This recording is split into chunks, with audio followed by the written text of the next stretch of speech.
welcome to It's Rich and Matt's House of Horrors, Episode 3, Part 1. Now, so when we started this basic show, we basically started with our best horror upbringing and our top 10 horrors of all time.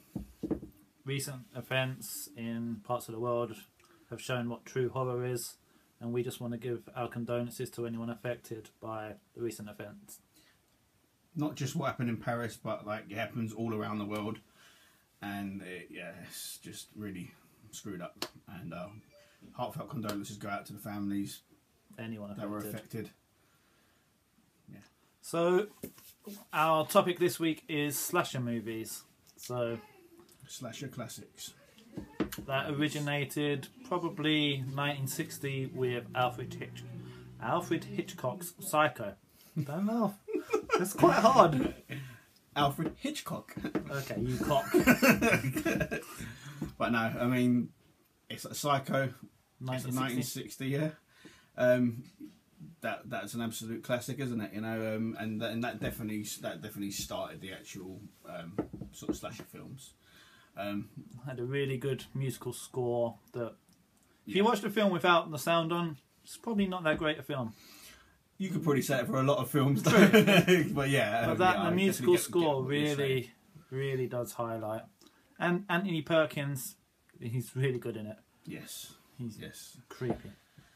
And then, yeah, I mean, you know, that's just a complete classic. Like, and then it kind of goes on from Texas Chainsaw Massacre. Like, it's 1974. We obviously touched on that. We weren't huge fans of the original, but obviously, like, that's like a really good sort of slasher classic as well, isn't it? You know, Based on Ed Gein. Yeah, and apparently based on there was like another Texas family that was supposed to be like the Texas Chainsaw family, basically.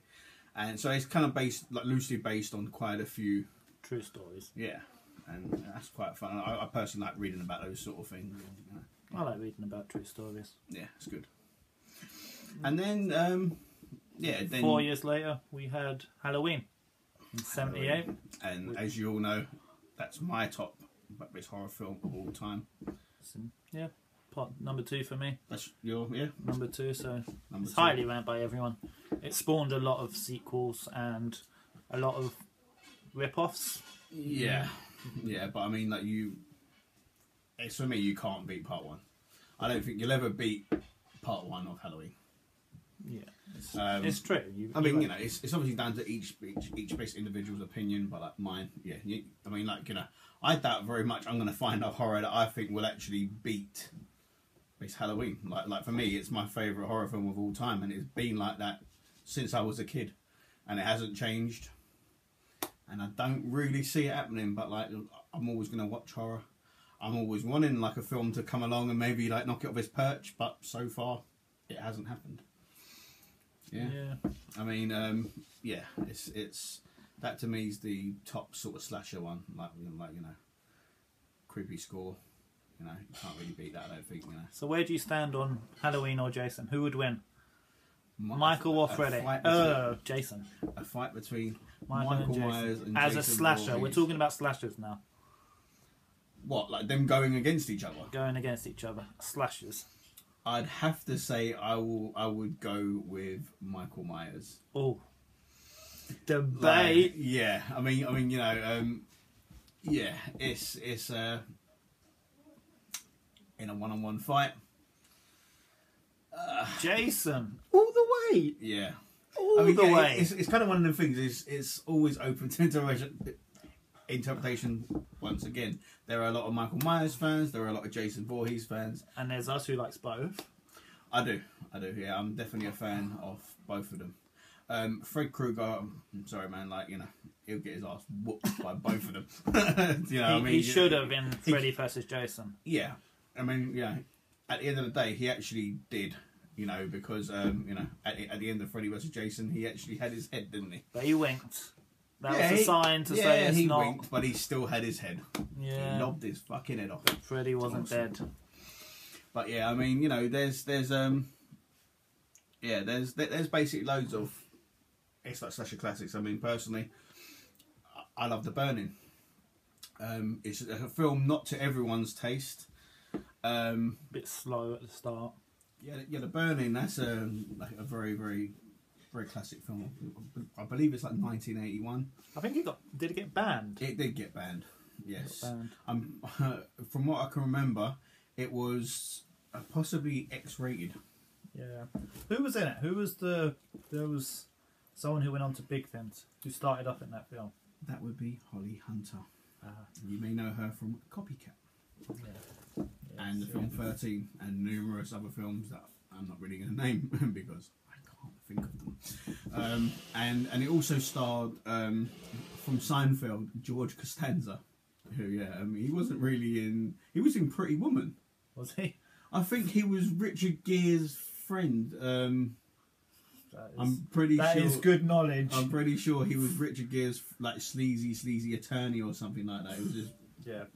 And it also starred Leah Ayres, who was in Bloodsport. That's the only thing I can remember. But it was a very good cult sort of slasher film. I can't remember it that much. I remember someone on a boat getting fingers chopped off, maybe. Yeah, that was a bit of a mass sort of killing. There was about how many were on a boat? I can't remember.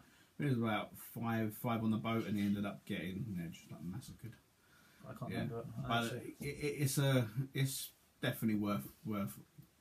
I'd say watching without a doubt. Do you remember it? What's the story? I can't remember the story. The actual story, right? It's about a caretaker who, like no one really likes at a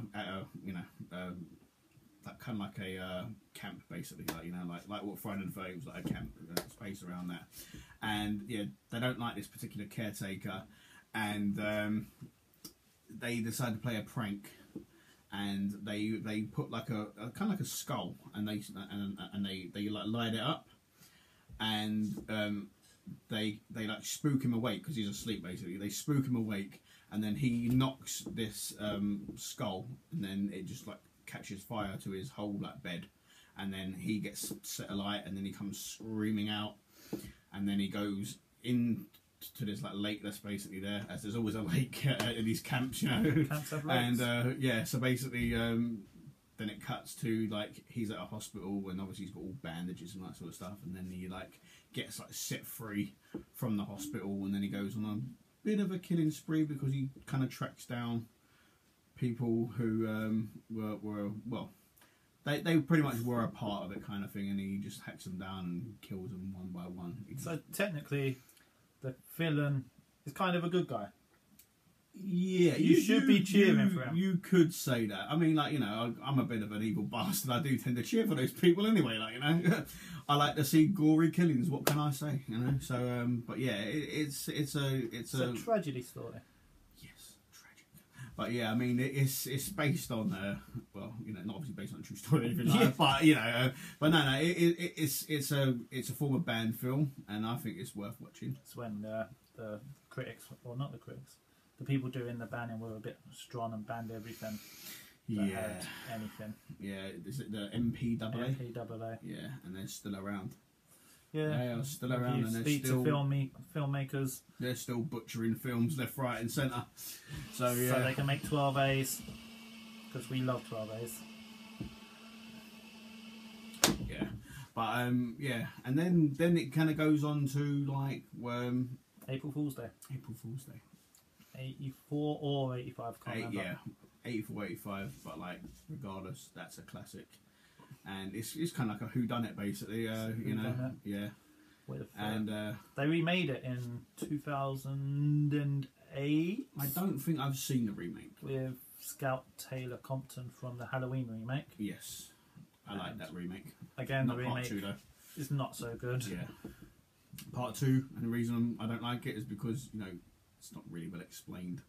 Oh, Halloween. It's Halloween 2, yeah, the remake of Halloween 2. Like, it's not really like, it kind of goes just a little bit weird, and like Matt said previous, if you can explain it, please. Yeah, please please comments. Yeah, I will watch it. I don't understand it. It's vicious as hell. I like that. I mean, it makes Michael Myers very, very, very dark. More darker than he is normally, but like it's the whole white horse ghost. And you don't know if she was the killer or something. At the end, but then how could she flip a car over? Yeah. And stuff like that. I just don't understand. Yeah. Once again, if you can explain it, please do. Please, don't hesitate to basically write it and explain it to us. Just tell us, yeah. Yeah. Or even your own interpretation, why not? But yeah, so I mean, we kind of went off on a tangent there. Sorry about that. But yeah, so I mean, April Fool's Day. April Fool's Day. That's well worth seeing. I mean, it's actually got the girl from Friday the 13th Part 2. Friday the 13th Part 2. The Survivor. Yes. It's like Ginny, I think. Her name's Ginny. That's her first. That's her actual real name, I think. Ginny, isn't it? Yes. Or is it or is that her character name? No, that's the character name. I can't remember her name. Sorry about that. She's blonde. She's blonde. Yeah, she's blonde. She's hot. Sorry. I can't remember. And I watched it. It was on yesterday or the day. It was on Friday the 13th, and I watched it, and I can't remember. Sorry, guys. Yeah, but we have failed you. Yeah, it will never happen again. But I'm trying to think of anyone other than her who's really famous from it. Again, it's another film I can't remember. I remember the ending. I remember it's a film I base highly recommend. It's a great little horror. I actually watched 85. Probably 85. I actually watched that in Ireland when I was about 10 years old. My actual cousin just happened to have that on VHS. Yay, VHS! And you had good family members. I did, yeah. They're awesome. And yeah, I sat and watched that and I was about 10 years old. And yeah, I just remember thinking, wow, it was a great film. And knowing me, I probably went to like Video Town, but on that Wandsworth Road when I got back and probably bought it. But yeah. Shout out to Video Town. Video Town. Bring back the video shop. Scaring the shit out of kids since probably the 80s. I was going to say something that probably I shouldn't have said. What's that? No, I'm not going to say it. I'm definitely not saying it. You already teased the audience. The audience can just carry on being teased. I'm sorry it's not happening. But yeah. And then you've got Child's Play. 1990. And it spawned another 5 sequels. Child's Play, 87. 87. 87, mate. Child's Play, 87. Yeah, 87, even 88, maybe. Like it's not 99. That's Part 2 might have been 99. Part 3 was 93. Yeah, because it was around the time when unfortunately James Bulger, Porky got brutally murdered, and they ended up basically actually banning that film because the actual killers blamed that film. Yeah. And that's more why that film's infamous. It was 1987, I think. I apologise. 1987, 88, but it's a cult classic. And you know, I was compared to like Chucky when I was a kid. You know, having like red hair.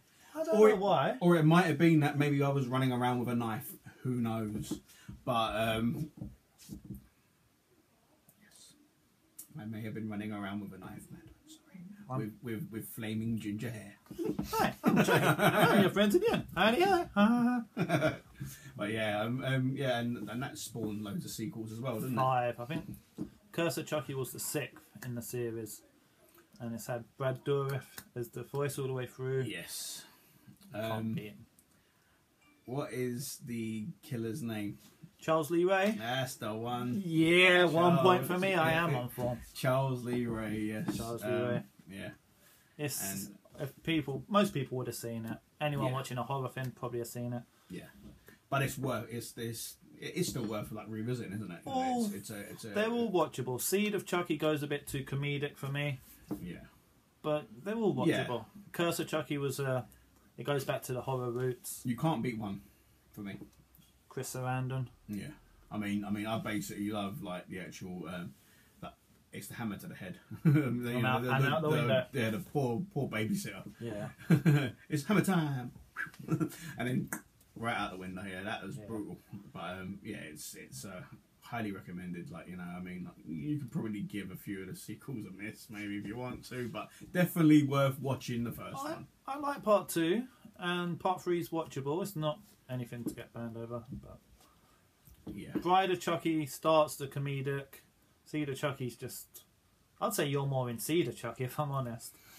But, I'm just Chucky, sorry. No, I think you're the son. Hi, my name's Chucky. Wanna play? And then Curse of Chucky was... I liked Curse of Chucky a lot, actually. Yeah.